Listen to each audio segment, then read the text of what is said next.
하나님 아버지 감사합니다. 오늘도 우리를 주님의 전으로 불러주셔서 찬양하며 주님 앞에 나아가게 하시니 감사합니다. 아버지 하나님, 이 시간 하나님 앞에 말씀을 들으며 기도하며 주님 앞에 나아가기를 소망합니다. 이 금요기도회 가운데 주님의 한량없는 은혜를 더하여 주시옵소서.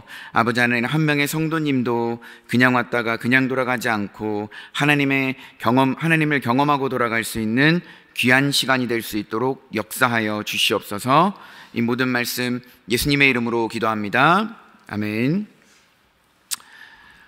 이 시간 우리에게 주시는 하나님의 말씀은 신약성경 마태복음 5장 1절에서부터 3절까지의 말씀입니다.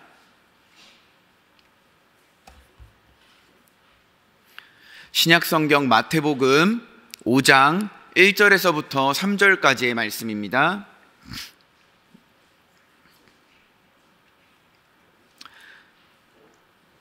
신약 오면에 위치하고 있습니다. 마이크 모니터 소리 좀 올려주시겠어요?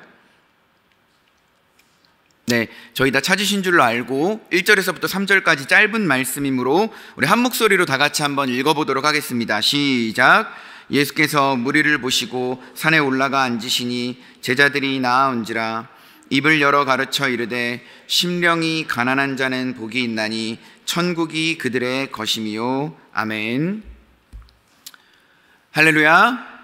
우리 아멘으로 한번 힘차게 화답할까요? 할렐루야. 네, 오늘도 이 금요기도회 가운데 나오신 여러분들을 주님의 이름으로 환영합니다. 이 시간 가운데 주님이 주시는 은혜가 가득한 시간이 되시기를 주님의 이름으로 축원합니다. 이 시간에는 심령이 가난한 자의 복, 심령이 가난한 자의 복이라는 제목으로 하나님 말씀 나누도록 하겠습니다. 우리가 오늘 보게 되는 성경은 이 산상수훈이라고 불리는 마태복음 5장의 말씀을 보게 됩니다. 그런데 이 마태복음 4장의 말씀을 우리가 간략하게 읽어내야지 이 5장의 말씀을 이해할 수 있는데요, 이 4장에 보게 되면 이제 예수님께서 드디어 육신을 입고 이제 메시아로 오셔서 메시아의 사역을 시작하게 되십니다. 예수님께서는요, 인간처럼 여인의 몸에서 태어나셨고요, 그리고 또한 인간과 같이 똑같은 환경 속에서 자랐고요, 그리고 또한 이제 성인이 되어서 하나님의 때가 차서 이제 메시아로서 사역을 시작해야 될 때 인간과 똑같이 죄의 유혹의 시험을 받으셨다라는 사실입니다. 인간과 똑같이 나시고 인간과 똑같이 자라시고 인간과 똑같이 죄의 유혹과 시험을 받으시고 난 다음에서야, 그제서야 이제 예수님께서 메시아로서의 사역을 시작하시게 되었다라는 사실입니다. 예수님은요, 이 땅에 오신 목적이 있었습니다. 바로 복음을 전파하는 것이죠. 그런데 인간은 혼자서 살아갈 수 없지 않습니까? 예수님도 마찬가지죠. 혼자서 하실 수 없으셨던 것이죠. 그렇기 때문에 예수님께서는 12제자, 이 동역자들을 부르시면서 동역자들과 함께 공동체를 이루어서 이 주의 사역을 감당하게 되셨다라는 사실입니다. 이 예수님이 육신을 입고 이 땅에 오셔서 메시아로서 하셨던 핵심적인 사역 3가지가 이 마태복음 4장 23절에 나오는데요, 회당에서 가르치시고 천국 복음을 전파하시고 모든 병과 약한 자들을 고치시는 사역을 하셨습니다.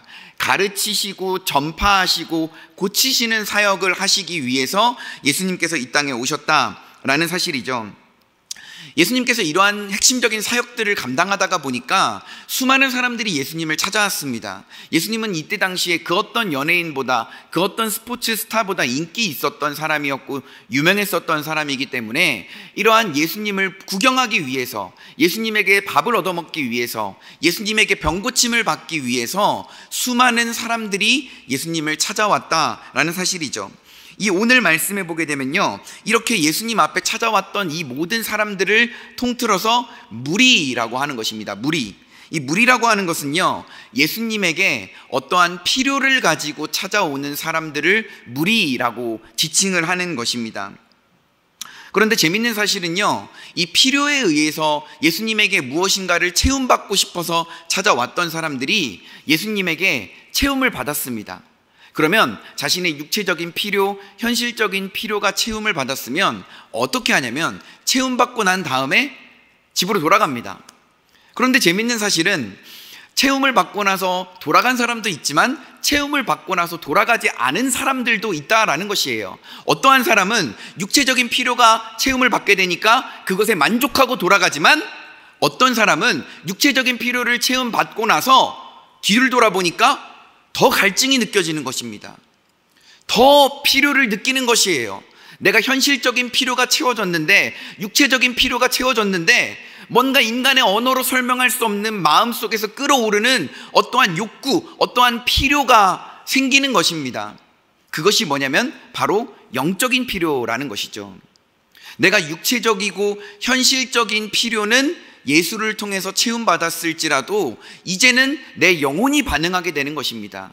예수 그리스도를 만난 인간이 내 영혼의 필요를 체험받기 위해서 예수를 찾았다라는 사실이죠. 예수님께서는요, 이렇게 영혼의 필요가 가득한 사람들이 자신을 찾자 이제 그제서야 메시아로서 하나님 나라의 복음을 전파하는 것을 본격적으로 시작하시게 됩니다. 그 하나님 나라의 천국의 복음을 전파하는 본격적인 이야기가 이 마태복음 5장 1절부터 등장하는 이 산상수훈이라는 사실입니다.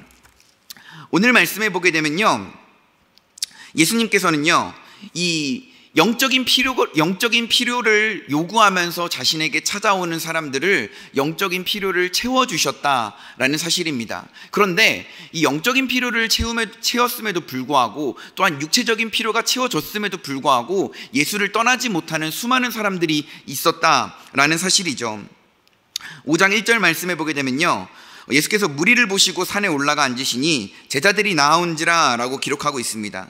5장 1절 말씀에 보면 무리가 등장하고요, 이 제자들이 등장합니다. 이 무리라는 것은 어떤 것입니까? 예수님에게서 무엇인가를 얻어보고자, 현실적으로 육체적인 필요를 체험받고자 하는 사람들을 바로 이 무리라고 하는 거고요, 제자들은 말 그대로 예수님의 이 12제자를 이야기하는 것도 있지만 예수님에게 영적인 갈증을 느끼고 영적인 필요를 느껴서 예수님에게서 어떠한 내가 이 인간의 언어로 표현할 수 없고 이 뭔가 이렇게 꺼림직한 이 영적인 갈급함을 체험받고 해결하고 싶은 사람들이 나와왔습니다. 그 사람들까지 포함해서 이 제자를 향해 살아가는 사람들이기 때문에 이 사람들조차도 이 제자라고 지칭한 것이죠.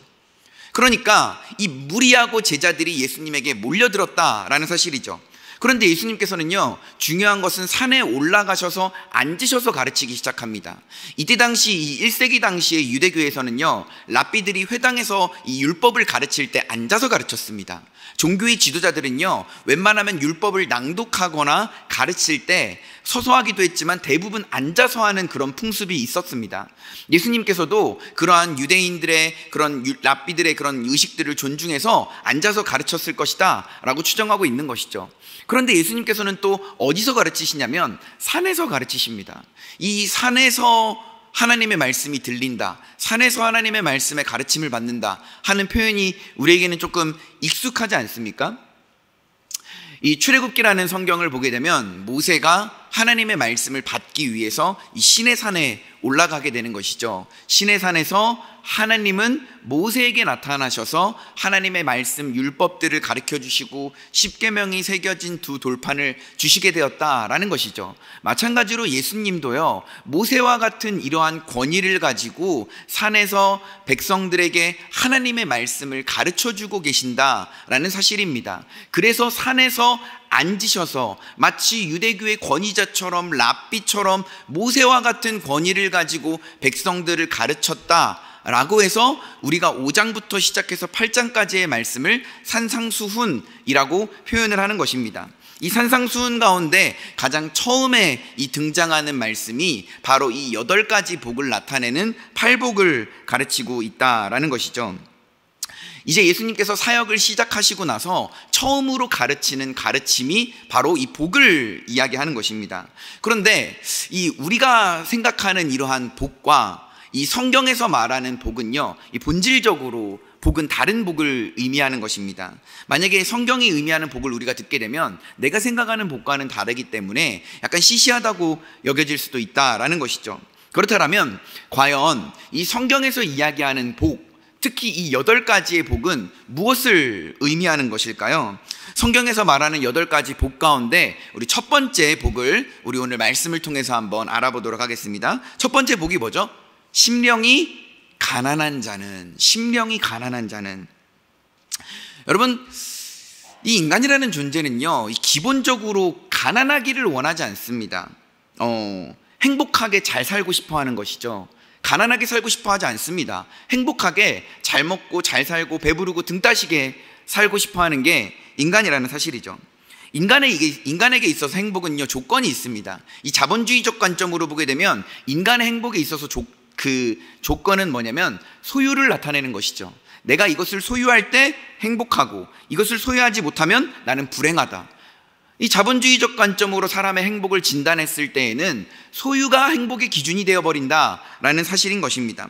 내가 좋은 옷을 입고 좋은 가방을 매면 다른 사람들 앞에서 자신감도 생기고 당당하고 어깨에 뽕도 들어가게 되죠. 그런데 내가 좋은 것을 입지 못하고 좋은 것을 소유하지 못하면 좋은 것을 소유한 사람과 소유하지 못한 나 자신을 비교하게 된다라는 것입니다. 비교하게 됨으로써 비참해지고요, 교만해지게 된다라는 사실이죠. 그러므로서 또한 사람들은요, 내가 소유한 것을 뽐내기를 원합니다. 그리고 내가 소유한 것을 자랑하기를 원한다라는 사실이에요. 사람들이 내가 이만큼 소유했다라는 것을 알아주기를 원한다라는 것입니다. 그럼으로써 이 소유라는 것을 기준으로 내가 행복하냐 안 행복하냐를 나누게 된다라는 사실이죠. 절대로 결코 이 소유라는 것이 인간의 행복을 만들어가지 못한다라는 것이죠. 또한 소유하지 않는 것이 행복한 것이다 라고 주장하는 사람도 있었습니다. 우리가 너무나 잘 알고 있는 이 불교에서 유명한 책 한 권이 있지 않습니까? 이 무소유라고 하는 책이 있는데요, 이 책을 쓰신 이 법정 스님은요, 이 사람이 진짜 소유를 하지 않게 될 때, 모든 것을 무소유하게 될 때, 열반의 경지에 이르고 해탈하게 될 때, 그제서야 인간 존재 본연의 행복을 느낄 수 있다라고 주장을 하셨습니다. 무슨 말입니까? 그렇다면 과연 소유를 하는 것이 행복한 것인가, 무소유하는 것이 행복한 것인가, 논란이 일어날 수 있겠죠. 하지만 성경 말씀은 뭐라고 하냐면 결코 이 소유를 기준으로 해서 인간의 행복이 결정될 수 없다라고 성경은 이야기를 하는 것입니다. 그렇다면 성경이 말하는 행복, 성경이 말하는 이런 행복한 사람은 어떤 사람을 의미하는 것입니까? 바로 자기 자신의 존재를 인정하는 사람입니다. 그리고 또한 자기 자신의 존재가 어떤 존재인지를 아는 사람이 행복한 사람이다 라고 이야기를 하는 것이에요. 자기 자신의 존재를 알고 그 존재를 인정하는 사람이 행복한 사람이다 라고 이야기를 하는 것이죠. 그런데 그렇다면 자기 자신의 존재를 알고 자기 자신의 존재를 인정하는 사람이 어떤 사람이라고 오늘 말씀에서 이야기하냐면 바로 심령이 가난한 자다라고 이야기를 하고 있다라는 것입니다. 심령이 가난한 사람은 자신의 존재를 아는 것이고 자신의 존재를 인정하는 사람이다라고 말씀해서 이야기를 하는 것입니다. 자, 가난하다라는 것은 우리가 알겠어요. 뭐 좀 덜 소유하면 가난하다고 생각할 수도 있겠죠. 그렇다면 이 심령이라는 것이 도대체 뭘까요? 이 한자적 표현이라서 굉장히 어렵게 나와 있지만 이 헬라어 원문 성경에 보게 되면 이 심령이라고 하는 단어는 이 푸뉴마라고 하는 단어로 기록이 되어 있습니다. 푸뉴마라고 하는 단어로 기록이 되어 있는데요, 이 푸뉴마라고 하는 단어는 굉장히 많은 뜻을 가지고 있는데 대표적으로 이 바람이라는 뜻도 있고요, 영이라는 뜻도 있고요, 그 다음에 또한 호흡이라는 뜻도 있습니다. 이 하나님이 바람과 같이 나타나셨다 할 때도 이 바람을 이 푸뉴마라는 단어를 쓰기도 하고요, 하나님은 영이시니 영과 진리로 예배하라고 할 때 이 영, 하나님을 영으로 표현할 때도 이 푸뉴마라는 단어를 썼다라는 사실입니다. 그런데 하나님을 향해서 이 푸뉴마라는 단어를 썼을 때는 막 호흡이 되기도 하고 영이 되기도 하고 바람이 되기도 하지만 이 푸뉴마라는 단어를 사람을 지칭해서 쓸 때에는 이 푸뉴마라는 단어가 영혼이라는 단어가 되어버린다라는 사실입니다. 그렇다는 것은 심령을 번역하자면 영혼을 이야기하는 거예요. 사람의 마음의 중심에 그 좌소에 있는 그 영혼을 바로 심령이라고 하는 것이죠. 그렇다면 영혼이 가난한 자는 복이 있다라는 것입니다. 자, 그러면 여러분, 영혼이 가난하다는 것이 뭘까요? 육신이 가난하다는 것은 조금 소유한 것이 없어서 가난하다고 볼 수 있지만 영혼은 도대체 어떻게 해야 가난할 수 있는 것일까요? 이 영혼이 가난하다라고 하는 것은요, 나의 능력 없음, 나의 존재 자체가 죄인됨, 이것을 인정하는 것이 가난한 것입니다. 나는 내 힘과 내 능력으로 내 인생을 살아갈 수 없는 연약한 존재이자 죄인이라는 사실을 인정하는 것이 영혼이 가난한 사람을 이야기를 하는 것이죠. 내 힘과 내 능력으로는 살아갈 수 없다고 인정하는 사람인 것입니다. 그런데 성경에서 보게 되면 너무나 대표적으로 우리가 잘 알고 있는 내 힘과 내 능력으로 잘 살 수 있다라고 했었던 사람이 있죠. 이 누가복음 15장에 보면 세 가지의 비유가 나오는데요, 잃어버린 양, 잃어버린 드라크마, 잃어버린 아들에 대한 비유가 나옵니다. 이 잃어버린 아들에 대한 비유를 보게 되면 이 아들이 아버지에게 폐륜을 저지르고 가출을 위장한 출가를 하게 되는 것이죠. 집을 나가게 됩니다. 아버지에게 뜯어낸 유산을 가지고 내가 내 힘으로, 내 능력으로, 내가 소유한 이 돈으로 내 인생을 잘 살아갈 수 있을 거야 라고 생각했던 것이죠. 그런데 시간이 지나서 얼마 지나지 않아 쥐염 열매를 먹는 신세로 전락해버리게 되었다라는 사실입니다. 그래서 다시 아버지에게로 돌아오게 되었다라는 것이죠. 그 돌아옴이라는 그 발걸음 자체가 뭘 인정하는 거냐면, 더 이상 나는 이 가출한 내 인생을 내 힘과 내 능력으로 살아갈 수 없다라는 것을 인정하고 아버지 앞에 찾아왔다라는 것이죠. 영혼이 가난하다는 것은요, 내 힘과 내 능력으로는 내가 더 이상 이 죄인된 내 인생을 살아갈 수 없다라는 것을 인정하고 고백하는 것입니다. 그럼으로써 저와 여러분이 영혼이 가난한 여러분들이 되시기를 주님의 이름으로 축원합니다. 심령이 가난한 사람은요, 하나님을 인정하는 사람입니다. 하나님, 당신은 창조주이고 나는 피조물입니다. 그러므로써 나는 하나님으로부터 지음받은 존재이기 때문에 내가 살아가는 이 인생은 나의 것이 아니라 하나님의 것입니다. 내 인생의 주권은 하나님에게 있고 내 인생의 주인은 하나님이시기 때문에 하나님의 말씀에 따라서 내가 순종하며 살아가겠습니다. 하나님이 나에게 보여주시는 목적지를 향해서 내가 나아가겠습니다. 하나님이 보여주시는 비전을 내가 품고 살아가겠습니다. 이러한 사람이 바로 이 영혼이 가난한 사람, 심령이 가난한 사람임을 이야기를 하고 있는 것이죠. 하나님, 당신은 하나님이고 나는 죄인입니다. 나는 너무나 연약한 죄인입니다. 나는 하나님의 도움이 없으면 살아갈 수 없어요. 나는 하나님의 지키심이 없으면 살아갈 수 없습니다. 나는 연약한 존재이기 때문에 한순간도 하나님을 의지하지 않으면 이 죄된 인생을 살아갈 수 없다라고 고백하는 사람이 영혼이 가난한 사람이라는 사실입니다. 하나님, 나는 내가 할 수 있는 것보다 할 수 없는 것이 더 많은 사람이에요. 나는 존재 자체가 죄인입니다. 나는 아무것도 내 힘으로 할 수 없는 사람입니다. 그저 그냥 하나님께서 나에게 힘을 주시고 사랑을 주시고 능력을 주시고 은혜라는 원동력을 주셔서 내가 살아갈 수 있게 해주세요. 그럴 때 내가 살아갈 수 있는 나는 연약한 죄인입니다. 이렇게 인정하는 사람이 영혼이 가난한 사람이다 라는 것이죠. 그럼으로써 이렇게 하나님 앞에 가난한 심령, 영혼이 가난하게 하나님 앞에 나아가는 사람이 복이 있다라고 이야기를 하는 것입니다. 자, 그런데 이 성경이라는 것은요, 사람이 하나님에게서 영감을 받아서 기록한 것이기도 하지만 이 사람이 적었거든요.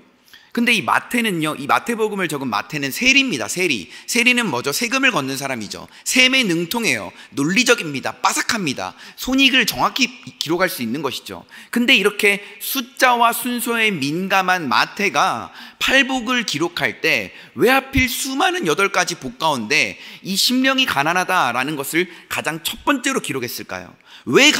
왜 심령이 가난한 자가 복이 있다라는 사실을 팔복의 가장 첫 번째 문장에 기록했을까요? 이것은 뭘 의미하냐면요, 여러분, 심령이 가난한 자는 복이 있나니 천국이 그들의 것임이라고 했지 않습니까? 심령이 가난하지 않으면 천국을 소유할 수가 없는 것이죠. 심령이 가난하지 않으면 이 첫 번째 복을 받지 못하는 것입니다. 그런데 더 중요한 것은 이 심령이 가난하지 않으면 첫 번째 복을 포함한 나머지 7가지 복 전체를 받을 수 없는 것이죠. 그러니까 심령이 가난한 사람으로부터 출발을 해야지만 이 8가지의 복을 받아서 누릴 수가 있는 것입니다. 행복이 뭐죠?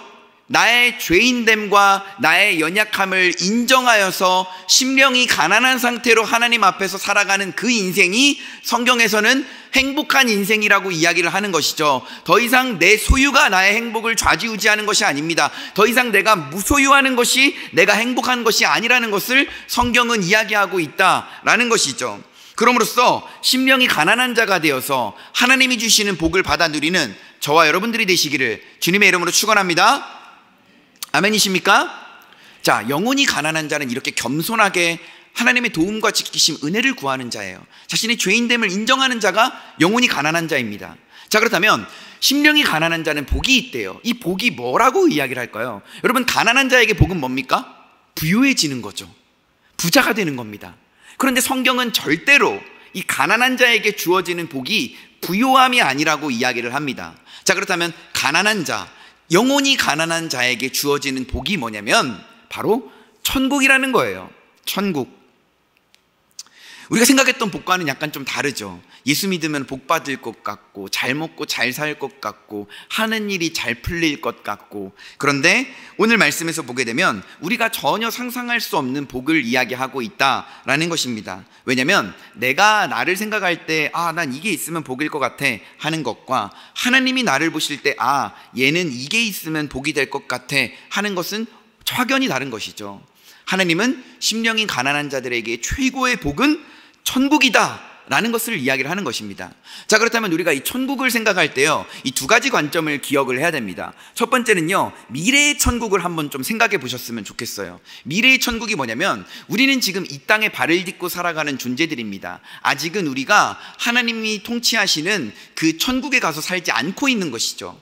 우리는 이제 곧 천국에 가게 될 천국의 시민권을 쥐고 있는 사람들이지 않습니까? 천국은요, 우리가 생각하는 것보다 더 영광스러운 곳이죠. 천국은 우리가 상상할 수 없는 그런 즐거움이 있는 곳입니다. 이 땅에서의 즐거움은 그 천국에서의 즐거움에 비하면 그 아무것도 아닌 것이죠.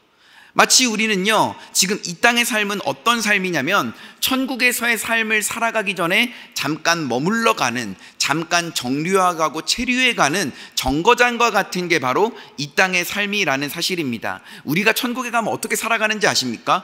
신분이 왕입니다. 우리는 천국에서 예수 그리스도와 함께 왕 노릇하면서 왕처럼 천국의 그 모든 것들을 누리면서 살아갈 것이라는 사실입니다. 영적인 에덴 동산, 영적인 가나안 땅과 같은 그 천국에서 우리는 하나님과 함께 왕 노릇하면서 하나님이 누리시는 것을 우리가 똑같이 누리면서 그 모든 것들을 우리는 혜택을 적용받으면서 천국에서 살아갈 것이라는 사실이죠.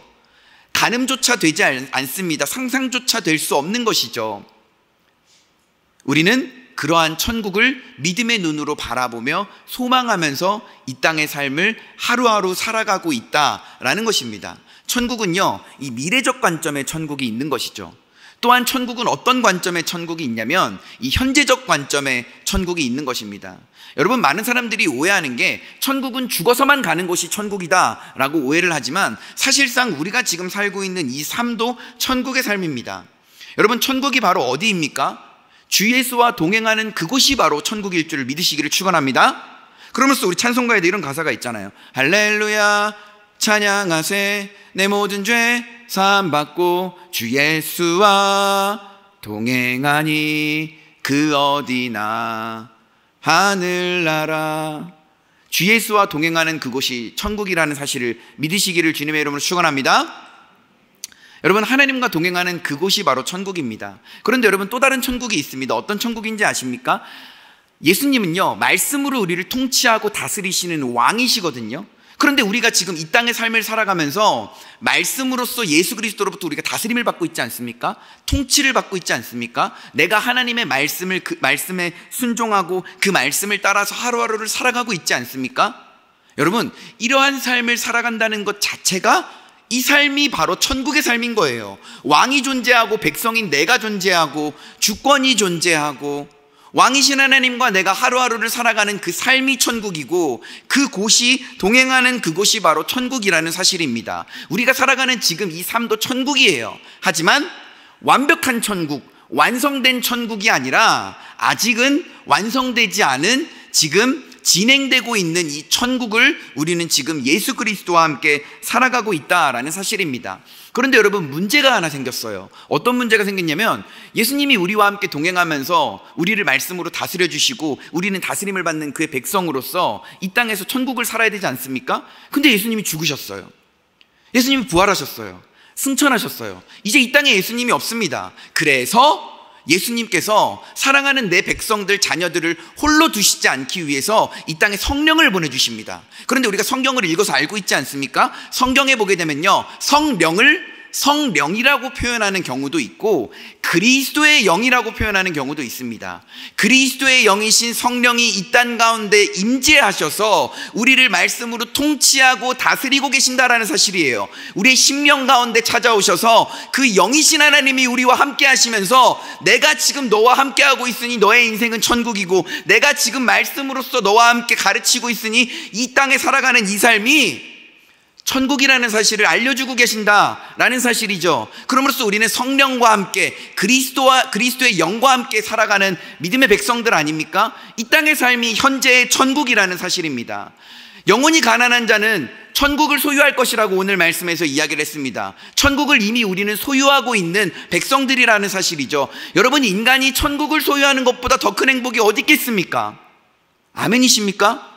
여러분, 우리는 이미 천국을 누리면서 살고 있는 인생, 천국을 소유하고 살아가고 있는 인생이라고 있는 사실이죠. 여러분, 그 뚜렷한 증거가 뭔지 아십니까? 그리스도의 영이신 성령이 여러분 가운데 함께 하시면서 말씀으로 여러분들을 다스리세요. 말씀을 믿게 하시고, 말씀을 깨닫게 하시고, 말씀으로 하여금 여러분들의 죄를 찔러서 회개하게 하신다라는 사실입니다. 말씀으로 하여금 여러분들을 도와주시고 지켜주시고 여러분 가운데 역사하시고 여러분을 사랑해 주시고 여러분에게 은사를 베풀어 주시고 여러분 가운데 함께 거하시면서 성령의 열매를 맺어간다라는 사실입니다. 사랑, 희락, 화평, 오래 참음, 자비, 양선, 충성, 온유, 절제의 성령의 열매를 여러분과 함께 맺어가신다라는 사실이에요. 천국에서나 완성될 수 있는 사랑의 열매를 지금 이 땅에서 여러분들이 맛볼 수 있도록, 맺을 수 있도록 그 그리스도의 영이 여러분들을 다스리시면서 천국의 생활을 지금 살아가고 있다라는 사실입니다.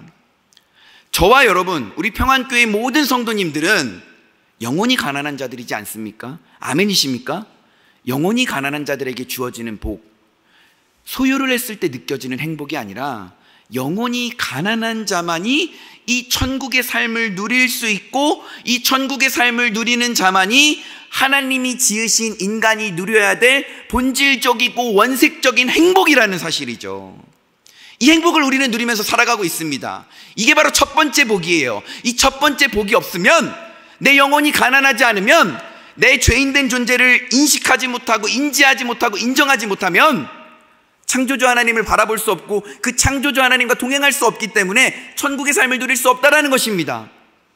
그러므로서 오늘 말씀의 제목이 무엇입니까? 심령이 가난한 자의 복이지 않습니까? 여러분, 심령이 가난한 자는요, 천국을 소유한 자입니다. 아멘이십니까? 천국을 소유한 자만이 인간 존재의 그 본연의 행복을 누리면서 이 땅의 삶을 살아갈 수 있다라는 것입니다. 아멘이십니까?